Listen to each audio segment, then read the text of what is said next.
Unlike a lot of people, We live on a hill, so we're high and dry. Shannon Prothrow isn't dealing with damage.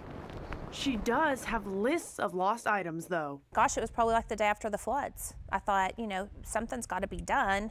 And I looked and I thought, well, Facebook might be a good avenue. That's why she started this Facebook group. And before I knew it, there were 100 people and then 300 people, and it just kind of took off. Even though the items didn't wash up in her front yard, she has a front row seat for some of the reunions. It's amazing to see people finding other people's things on a completely different lake. Whether it's boats, a pair of bears, or memories that can't be bought. It feels good to see people returning pictures and things more than just boats and watercrafts.